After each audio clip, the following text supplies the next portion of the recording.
Bonjour chers amis, je vous invite à voyager avec moi à la découverte des univers imaginaires dans le monde des contes. 8e chapitre. Elle est folle, Marie-Jane. Le sol est à au moins 2 mètres. Je ne peux pas sauter. Je vais me casser les 2 jambes.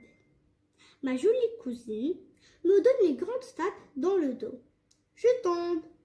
Je ferme les yeux. Je vais m'écraser au sol, c'est sûr. J'atterris sur mes pieds avec la souplesse d'un chat. Je suis le meilleur. Je lève fièrement les yeux vers Marie-Jane. Je ne vois qu'un rectangle de lumière crue qui m'aveugle.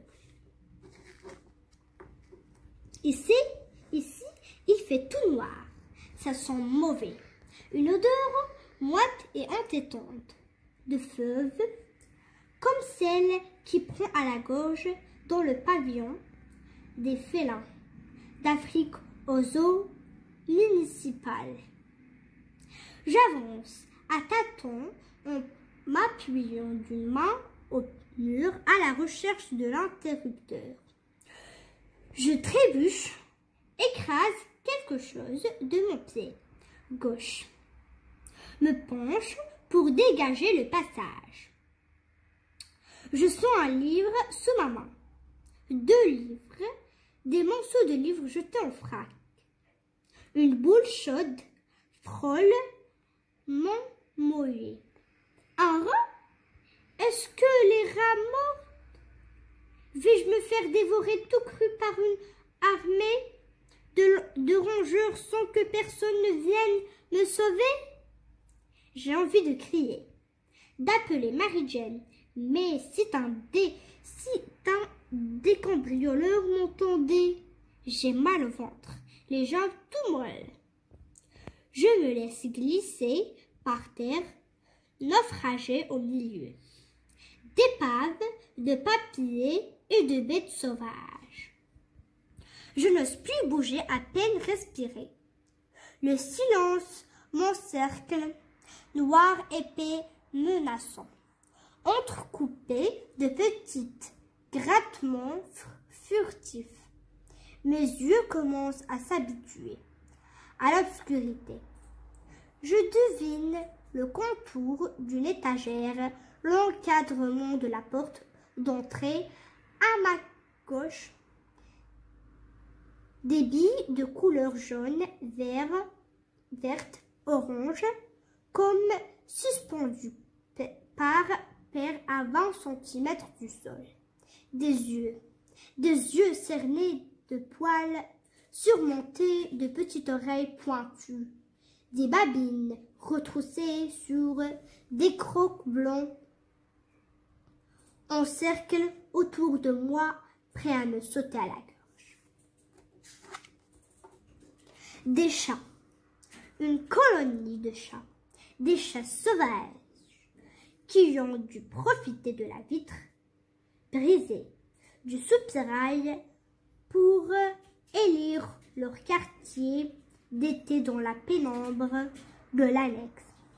30, 40 matous au moins allongés par terre, sous les rayonnages, dans les cartons des pachas dans leur palais de papier.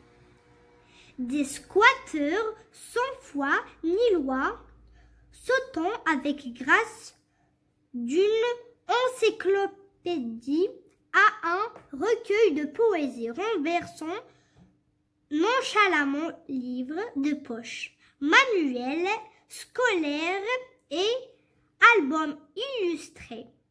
Les voilà donc, ces fameux cambrioleurs qui ont gâché mon anniversaire.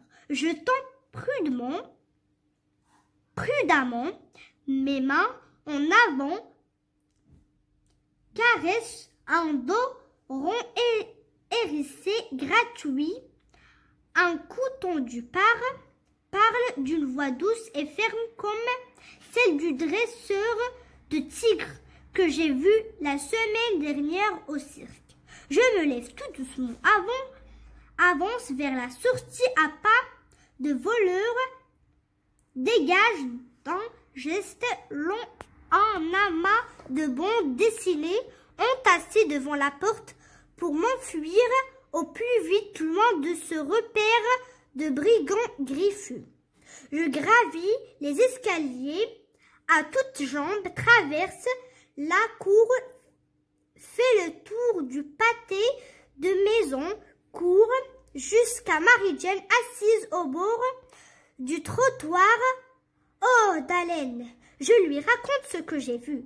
Elle semble déçue, fâchée d'un si piteux dénouement. Elle me jette un regard noir comme si c'était de ma faute. Elle qui s'imaginait déjà en première page des journaux sa photo et la mienne sous un gros titre du genre. Les auteurs du casse de la banque nationale démasquée par une jolie jeune fille et son jeune cousin. La mine renfrognée, elle me plante là sans même prendre la peine de me dire au revoir. C'est tout pour aujourd'hui. Je vous laisse en espérant vous revoir dans notre prochaine lecture.